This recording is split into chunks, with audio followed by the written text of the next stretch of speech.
Inversión inmobiliaria. Problema de práctica usando OneNote, cálculo de préstamos múltiples. Prepárese, porque estamos subiendo las apuestas con los bienes raíces. Aquí estamos en OneNote. Si tiene acceso a OneNote, le gustaría seguirlo. No está obligado a hacerlo, pero si lo desea, estamos en el icono del lado izquierdo. Problemas de práctica. Pestaña hacia abajo en el 6091, préstamos múltiples. Tenga en cuenta también que, al usar OneNote, eche un vistazo al lector inmersivo o a las presentaciones. También están en el área de texto, el mismo nombre, el mismo número, pero con transcripciones que se pueden traducir a varios idiomas diferentes y escucharlas o leerlas en ellas. Cerrando el icono, tenemos nuestra información en la parte superior, los cálculos en la parte inferior. El escenario es que queremos un préstamo de $500,000 y tenemos la opción de 3 préstamos para obtener su primer préstamo. Para el préstamo número 100,000 2, para el préstamo número 200,000 3, para el préstamo número 200,000 queremos considerar cuál sería el costo de tener básicamente la opción de préstamo 3 y al hacerlo, posiblemente haga unas comparaciones con tener diferentes estructuras de préstamos múltiples versus préstamos individuales. Entonces, el primer préstamo que tenemos, y tenga en cuenta que vamos a poner el precio de la vivienda en la parte superior, pero en realidad nos estamos concentrando solo en los montos del préstamo. En esencia, estamos comenzando aquí, el préstamo de 100,000, el préstamo a 30 años, 360 meses, 30 veces 12. La tasa para este va a ser el 6%. El cálculo del pago, usando la función de tasa PMT estándar en Excel, 590, 9.55. El segundo préstamo, 200,000. Vamos a decir que este tiene un término diferente para complicar un poco las cosas aquí. No es un año de 30, es de 20 años. 20 entonces por 12 nos daría pagos de 240. Las tasas van a ser un poco más altas. En el segundo préstamo al cálculo de pago del 6.5% basado en esa información, 1,491.153. Préstamo. También 200.000 para llegar a ese total de 500.000 que estamos buscando. También tiene un plazo diferente, que vamos a decir que va a ser de 10 años, en lugar de los 30 o del 2010, multiplicado por 12, que entonces son 120 pagos.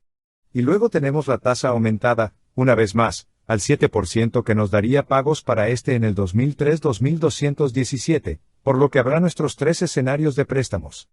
A continuación, podemos construir nuestras tablas de amortización. Y hacemos esto en Excel. Si quieren echar un vistazo a cómo hacer eso en Excel, el primer préstamo aquí, teníamos los 100,000, teníamos los 600 en el pago aproximadamente, redondeamos el interés en el cálculo usando el 6%, y eso nos dará nuestra reducción del préstamo. Y el préstamo sobre el segundo préstamo por los 200.000, calculando usando los 200.000, pago 1,491 sobre los intereses, usando el 6.5 para calcular el interés. Y luego el tercer préstamo. Vamos a deslizarnos por aquí para que podamos verlo. El tercer préstamo también es de 200.000, pero el pago aquí es al interés de 2,322 calculado usando el 7%, y ahí están nuestros 3 préstamos. Ahora, este de la derecha va a terminar después de 10 años, quedando totalmente amortizado después de ese momento. El segundo va a salir. ¿Qué dijimos, 20 o 25 años? Fue 20 años el tercero, está totalmente amortizado y pagado. La tercera va hasta nuestro estándar, 30 años antes de que se pague por completo. Ahora, si pensamos en esos 3 ahora, vamos a decir, bien, ahora tenemos diferentes términos y tenemos diferentes pagos, y tenemos diferentes tasas. ¿Cómo lo compararía con algún otro tipo de opción de préstamo? Una forma de pensar en eso es tratar de enfocar todo en la serie de pagos que estás viendo. Y esa es una forma en que se puede envolver la tasa para encontrar una tasa que posiblemente sea comparable a otros tipos de escenarios de préstamos que podrían considerar, como 3 préstamos a diferentes montos, y diferentes tasas y diferentes términos, y todo ese tipo de cosas. Así que podríamos decir, tratemos de dividir esto en un tipo de escenario de flujo de caja, el de la izquierda, que es nuestro primer escenario, el de la derecha, del que hablaremos más adelante, que es un escenario en el que vamos a decir que vamos a parar después de 15 años. Así que a la izquierda vamos a decir, está bien, tenemos un flujo de caja al menos durante los primeros 10 años, que va a ser simplemente la suma de los 3 pagos.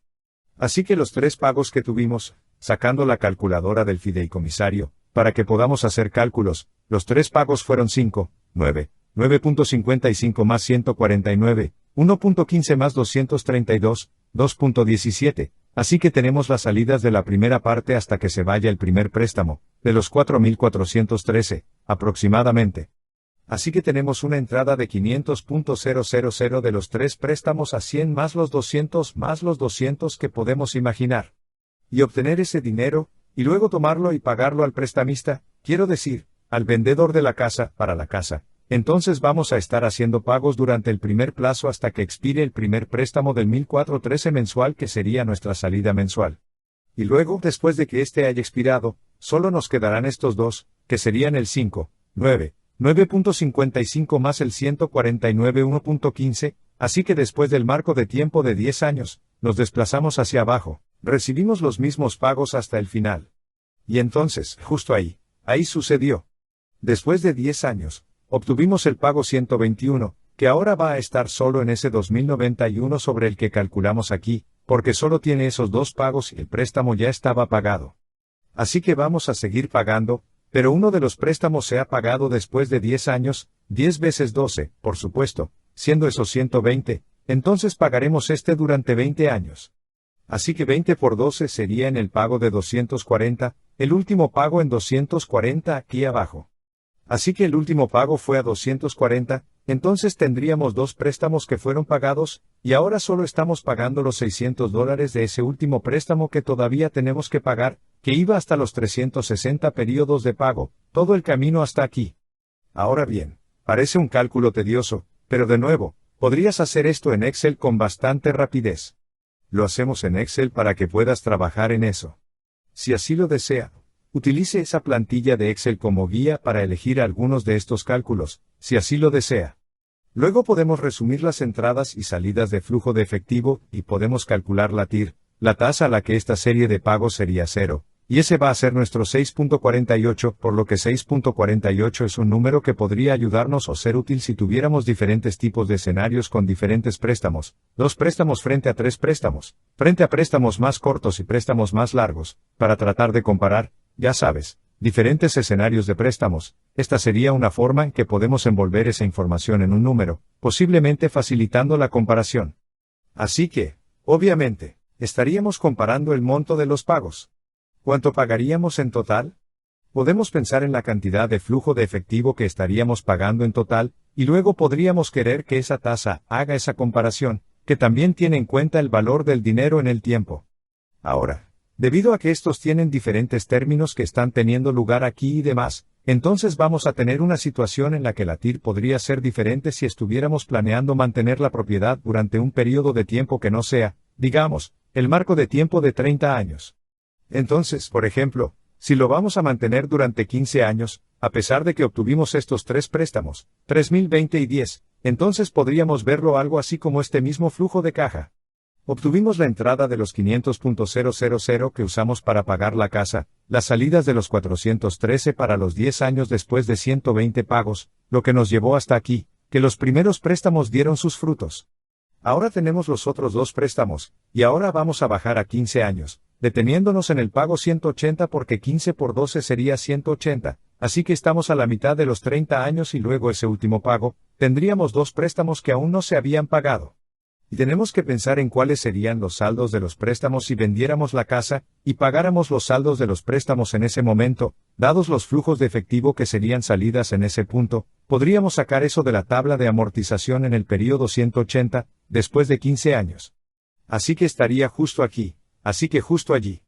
Así que como así sería que sería 7.171.049, y más de aquí, después de los 15 años. 76.211. Eso va a ser el 147.260, más los últimos pagos que tuvimos que hacer, que fueron 600 más este pago de alrededor de 1.491, que sería nuestra salida al final si tuviéramos que pagar esos 2 préstamos. El tercer préstamo ya se había pagado. Así que se hace en ese punto, y es donde estamos obteniendo los 249.350, entonces podríamos sumar el flujo de caja, y eso nos daría el 6.51 a la tasa.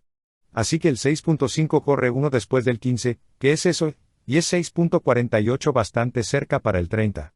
Así que, de nuevo, esa es una técnica que puedes utilizar, si estás buscando diferentes escenarios de préstamos. Puede ser útil, a menudo, tratar de agrupar todo en una tarifa.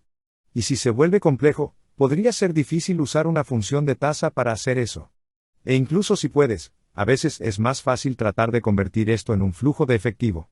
Entonces, tu objetivo es básicamente valorar el flujo de caja, ¿verdad? ¿Cuál sería el tipo de valor presente del flujo de efectivo que se podría recoger entonces en el flujo de efectivo, la tasa a la que el flujo de efectivo sería entonces cero? Eso le dio a usted ese tipo de porcentaje, similar a, como un promedio.